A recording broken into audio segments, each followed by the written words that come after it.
Hello friends, welcome to Kalpana Joshi's kitchen.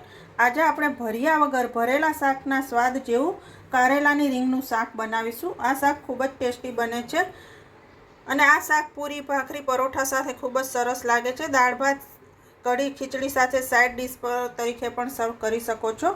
તો ચલો આપણે બનાવવાનું શરૂ કરીએ। 250 ગ્રામ મેં કારેલા લીધા છે, તો હવે આપણે છાલ ઉતારી લઈએ। અત્યારે આ જે નાના કારેલા લીધા છે એ ભરીને પણ બનાવી શકાય છે, પણ અત્યારે હું જે મસાલો બનાવીશ એ મસાલા સાથે ભર્યા વગર પણ આ શાક એટલું જ ટેસ્ટી બને છે। તો આપણે ઉપરથી છાલ ઉતારી લઈએ અને ગોળ ગોળ રીંગમાં આપણે કટ કરવાના છે, તો એ રીતે કટ કરી લઈએ।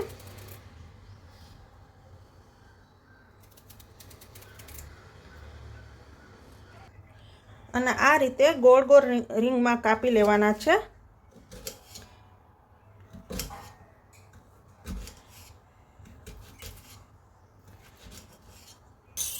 જો અંદર કોઈ કડક બિયા હોય તો આ રીતે આપણે કાઢી લઈશું।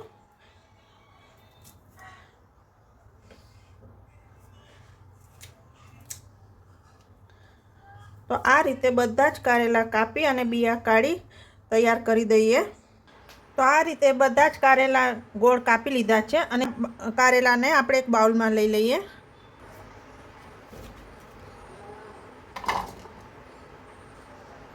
હવે આ કારેલામાં 2 ટીસ્પૂન મીઠું ઉમેરીએ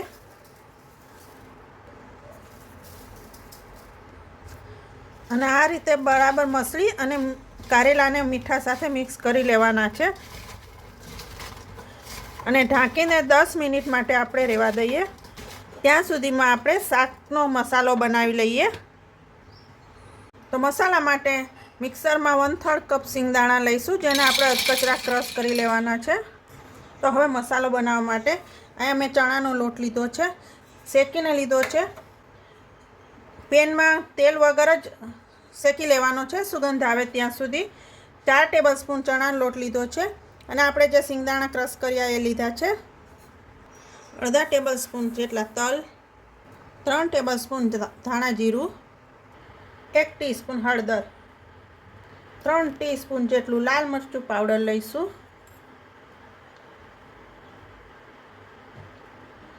4 ટેબલસ્પૂન જેટલો ગોળ લઈએ અને 1 લીંબુનો રસ લઈએ। તમે લીંબુના રસની જગ્યાએ આમચૂર પાવડર પણ લઈ શકો છો અને છેલ્લે થોડા ધાણા ઉમેરી અને બધું મિક્સ કરી દઈએ। આપણે કારેલામાં તો મીઠું ઉમેરેલું જ છે, તો હવે આપણે મસાલાના ભાગનું મીઠું ઉમેરીએ, બધું બરાબર મિક્સ કરી લઈએ। તો આપણો મસાલો તૈયાર થઈ ગયો છે। 10 મિનિટ પછી સરસ પાણી છૂટું પડી ગયું છે, તમે જોઈ શકો છો। તો હવે આ કારેલાને નીચોવી આવી રીતે બરાબર 2 હાથે બધું પાણી નીચોવી લેવાનું છે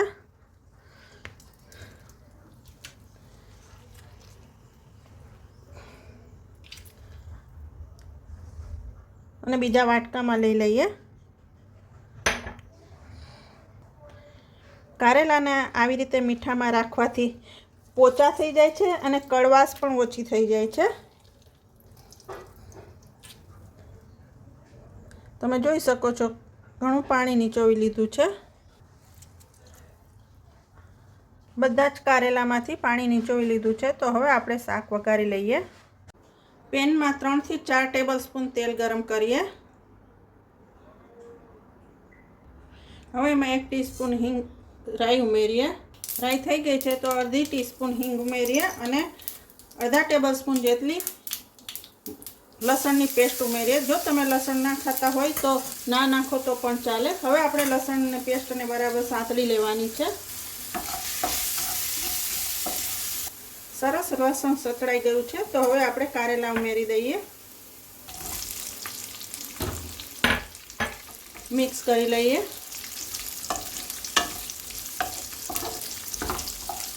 આપણે કારેલામાં તો મીઠું નાખેલું જ છે, પણ 1/4 ટીસ્પૂન જેટલી હળદર ઉમેરીએ, મિક્સ કરી લઈએ બરાબર અને હવે ઢાંકીને કારેલાને ચડવા દેવાના છે। ઢાંકીને ચડવા દઈએ। તમે આની ઉપર થાળી મૂકી અને પાણી મૂકીને પણ ચડવા દઈ શકો છો। 8 થી 10 મિનિટ પછી આપણે જોઈશું તો આપણા કારેલા સરસ ચડી ગયા છે. તમે આવી રીતે કટ કરીને જોઈ શકો છો. તો આપણા કારેલા સરસ ચડી ગયા છે. તો આપણે જે મસાલો બનાવીને રાખ્યો તે એમાં ઉમેરી દઈએ. ગેસની ફ્લેમ ધીમી જ રાખવાની છે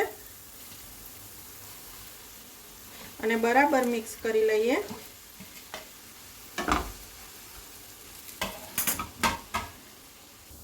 અહીંયા યાદ રાખવાનું છે, આપણા કારેલા એકદમ સરસ ચડી જાય પછી જ મસાલો ઉમેરીશું. અને હવે જો તમારે અહીંયા ટેસ્ટ કરી જોવાનું કંઈ મસાલો ઓછો લાગે તો ઉમેરી શકાય છે. તો હવે ઢાંકીને આપણે 5 થી 6 મિનિટ માટે થવા દઈએ, જેથી મસાલા અને કારેલા સરસ મિક્સ થઈ જાય. તો 5 મિનિટ પછી આપણું શાક સરસ થઈ ગયું છે. ગેસ બંધ કરી દઈએ